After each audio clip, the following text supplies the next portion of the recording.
नमस्कार मित्रों, आपका तथागत सिविल सर्विसेज क्लास में स्वागत है। आज हम लोग यहाँ पर स्थल में बनने वाली जो प्रमुख आकृतियां हैं अर्थात छोटी छोटी डिजाइन्स हैं जो कहीं ग्लेशियर के रास्ते में पड़ती हैं तो उनकी कटाव की वजह से डिजाइन बन जाती है, या किसी नदी के या नदी की सहायिका अर्थात दूसरी छोटी नदी के रास्ते में पड़ती हैं तो वहां पर मुलायम चट्टानों के कटाव की वजह से निर्मित हो जाती हैं।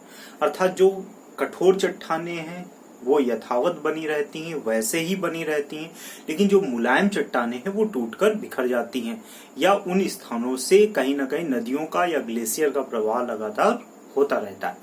इसके अतिरिक्त ऐसी भी घाटियां हैं, ऐसे भी क्षेत्र निर्मित होते हैं जो कहीं ना कहीं पृथ्वी की आंतरिक क्रियाओं के कारण या पृथ्वी के भीतर जितने भी प्रकार के फोर्स लगते हैं, बल लगते हैं, उन बलों के कारण निर्मित होती हैं। अर्थात जो वलय जैसी संरचनाएं निर्मित हो जाती हैं तो इनके विषय में हम लोग पढ़ेंगे। बहुत छोटी छोटी पॉइंट्स हैं, कई बार अक्सर प्रश्नों में पूछ लिए जाते हैं, कई बार पूछे भी गए हैं, तो इस बहुत छोटे छोटे पॉइंट के रूप में है, इसलिए इनको बहुत तेजी से पढ़ लेते हैं।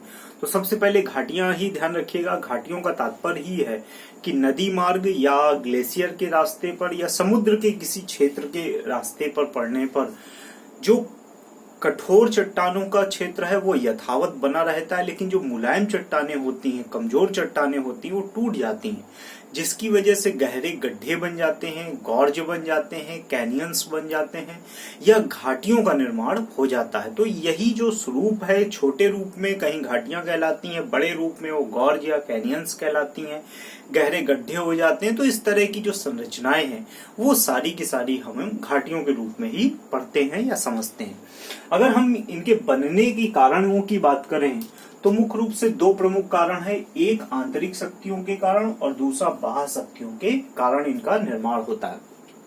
आंतरिक शक्तियों के कारण निर्मित होने का मतलब है अभिनति मोड़ की घाटियां, अर्थात पृथ्वी के आंतरिक बल क्षेत्र में जो विभिन्न प्रकार के फोर्सेस लगते हैं, चाहे वो पृथ्वी का आंतरिक क्षेत्र में लगने वाला ग्रेविटेशनल फोर्स हो, चाहे आपका स्ट्रॉन्ग फोर्स हो, चाहे आपका वीक फोर्स हो, चाहे आपके अन्य प्रकार के जितने भी फोर्स हो, उन फोर्स की वजह से जो कमजोर और मुलायम चट्टानों का वलय स्वरूप बन जाता है या कोन और इनर कोन की संरचनाएं बन जाती हैं या अभिनति और अपनति मोड़ की संरचनाएं बन जाती हैं या वलय आकृति की, अर्थात एक हिस्सा ऊपर उठा हुआ, एक हिस्सा धंसा हुआ है, फिर एक हिस्सा ऊपर निकला है, एक नीचे धंसा है।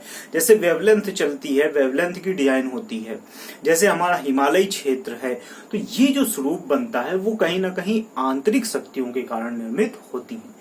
इसमें दो प्रकार की घाटियां बन सकती हैं, एक अभिनत मोड़ की और दूसरी भ्रंश घाटी।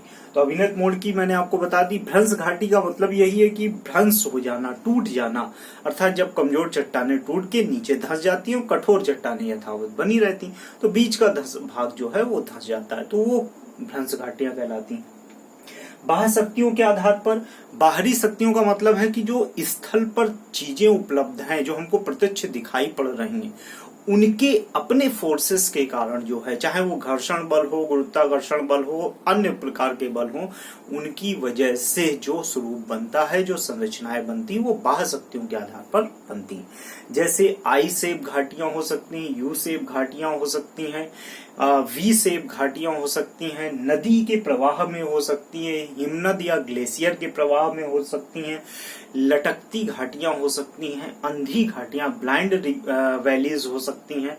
तो इस तरह की जो घाटियां हैं वो सब बाह्य शक्तियों के आधार पर निर्मित होती हैं। तो कैसे और कहाँ निर्मित होती हैं ये चीज आप ध्यान रखिएगा। अब शेप पर बात करते हैं, उनकी डिजाइन पर बात करते हैं, तो ये मैंने चित्र बनाए हैं सारे के सारे कि कौन से जो जरूरी है केवल वही बनाए हैं, सभी के सभी नहीं। तो कौन सी कैसे बनती है, जैसे ये है आई शेप घाटी।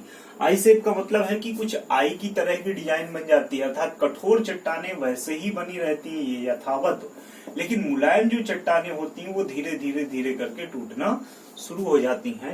और जो नदी का प्रवाह है वो कुछ इस प्रकार होता है, अर्थात जो सहायिकाएं हैं नदी घाटियों की या दूसरी प्रमुख नदियों की, मुख्य नदी की जो प्रवाह का क्षेत्र है, किसी भी तरह की नदियां हो सकती हैं, छोटी बड़ी सब तरह की, मुलायम चट्टानें घिस कर टूट जाती हैं। तो आई की तरह की, जो इंग्लिश का अल्फाबेट है आई, उस तरह की जो डिजाइन बन जाती है वो आई शेप घाटियां कहलाती हैं। दूसरी ये है वी शेप घाटियां।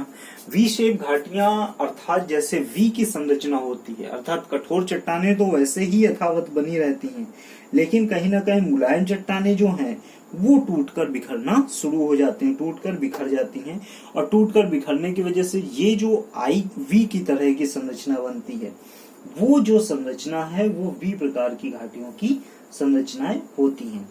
सबसे बड़ी चीज ये है कि जब यह सकरी संरचनाएं बनाती हैं, सकरी मतलब जिनमें जगह कम होती है, ऐसी संरचनाएं बनाती हैं, तो ये गॉर्ज कहलाती हैं। वी शेप घाटियों की अपनी ये विशेषता है कि जब यह सकरी संरचनाएं बनाती हैं तो ये गॉर्ज कहलाती हैं, सकरी संरचनाएं बनाती हैं। लेकिन जब ये बड़ी संरचनाएं बनाती हैं, बड़े क्षेत्रों में संरचनाएं बनाती हैं, तो ये गहरे गड्ढे या कैनियंस कहलाती हैं। जैसे अमेरिका में बहुत सारे कैनियंस पाए जाते हैं जो बड़ी नदियों के क्षेत्रों में मिलते हैं, तो वो कारण ये है कि ये जो बस वही संरचना वही है, बस बड़े को बड़ा दूसरा नाम और छोटे को दूसरा नाम दे दिया गया। जब छोटे या सकरे स्वरूप में बनती हैं तो गार्ज कहलाती हैं। जब बड़ी संरचनाओं में बनते हैं, बड़े गड्ढे बनते हैं, गहरे गड्ढे बनते हैं, तो कैनियंस कहलाते हैं। बस ये ध्यान रखिएगा। लेकिन ये दोनों ही क्या होती हैं? वी शेप आकृतियां होती हैं। तीसरी है यू शेप आकृति, अर्थात जो इंग्लिश का अल्फाबेट है यू, उसकी तरह की डिजाइन।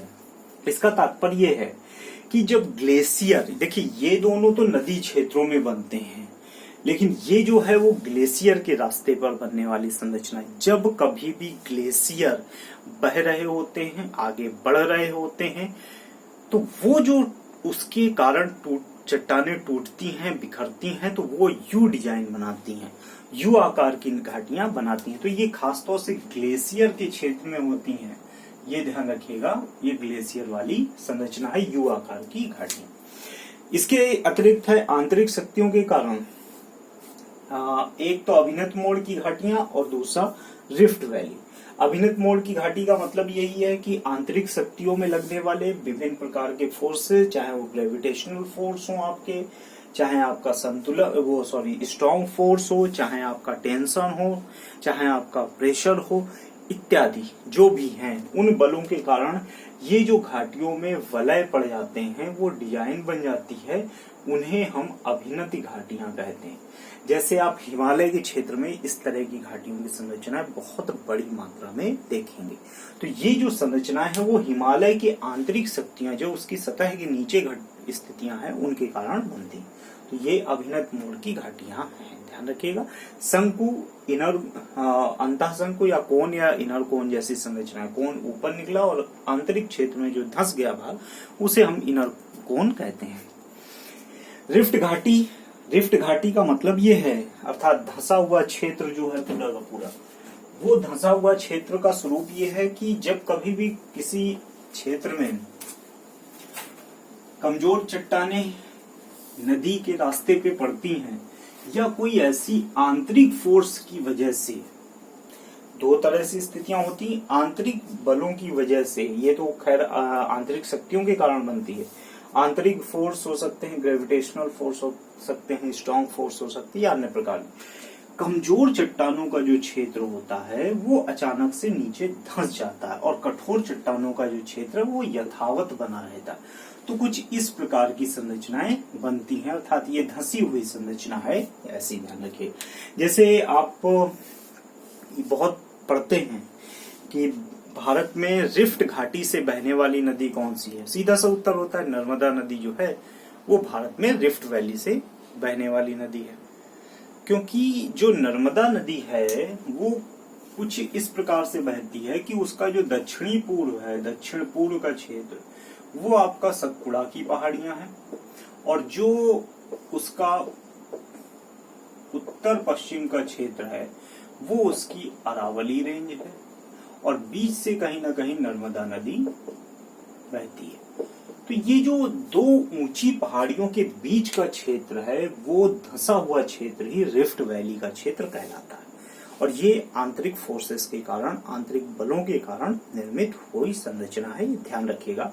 इसीलिए ये प्रश्न बहुत आता है, नर्मदा नदी रिफ्ट घाटी से बहने वाली भारत की प्रमुख नदी कौन सी है? वो नर्मदा नदी है। तो रिफ्ट वैली क्या है, ये ध्यान रखिएगा। तो ये सब हैं। लटकती और अंधी घाटियां क्या होती हैं, मैंने उसकी कोई डिजाइन नहीं बनाई है, बस उनको समझ लीजिए। लटकती घाटियां वो घाटियां होती हैं जो खासतौर से चूना पत्थर या सहायक नदियों के क्षेत्र में बनती हैं। अर्थात जब सहायक नदी मुख्य नदी से कहीं मिल रही होती है या कोई नदी ऊंचे क्षेत्र से नीचे क्षेत्र की ओर उतर रही होती है, तो लटकती हुई घाटी हमको दिखाई पड़ती है। जैसे घाटी लटक रही है, पानी क्योंकि बहुत ऊंचाई से गिर रहा होता है, तो जो ऐसी संरचनाएं होती हैं वो लटकती घाटियों की संरचना कहलाती हैं, ये ध्यान रखिएगा। अंधी घाटियां खासतौर से वो घाटियां होती हैं जो चूने पत्थर के क्षेत्र में ये भी निर्मित होती हैं या ऐसे बहुत ही कमजोर चट्टानों के क्षेत्र में निर्मित होती हैं जो कमजोर चट्टानें नदी के पानी में घुल जाती हैं। ये टूटना तो है ही है, टूटती तो है ही, घुल जाती हैं क्योंकि चूना पत्थर है, कोयला है, ये सब नदी के घुलने लगता है। तो घुलने की वजह से वो क्षेत्र जो होते हैं वहां छोटे बड़े बहुत सारे गड्ढे बन जाते हैं, तो हम उस क्षेत्र में देख नहीं सकते हैं कि ये कैसी संरचनाएं हैं इसके आंतरिक क्षेत्र में। तो इसीलिए उन संरचनाओं को अंधी घाटियों का क्षेत्र कहते हैं। तो ये खासतौर से ऐसे कमजोर चट्टाने, जैसे भारत में चित्रकूट के क्षेत्र ले लिए, यहाँ पर आपको अंधी घाटियों के क्षेत्र मिल जाएंगे। तो इस तरह की जो स्थितियां हैं वो हैं, हमेशा याद रखिएगा ऐसी सारी बात। भ्रंश घाटियों की जब बात करते हैं, भ्रंश घाटियों में आपकी नर्मदा नदी है, राइन जो है यूरोप में, जॉर्डन नदी है, ये सब जो है ये कहीं ना कहीं रिफ्ट वैली से बहने वाली नदियां हैं। ठीक है मित्रों, ये प्रश्न अक्सर पूछे जाते हैं छोटे छोटे की कौन सी घाटी कैसी क्या डिजाइन है, इसीलिए मैंने इसको क्लास को लिया। और मिलते हैं अगली क्लास में। बहुत बहुत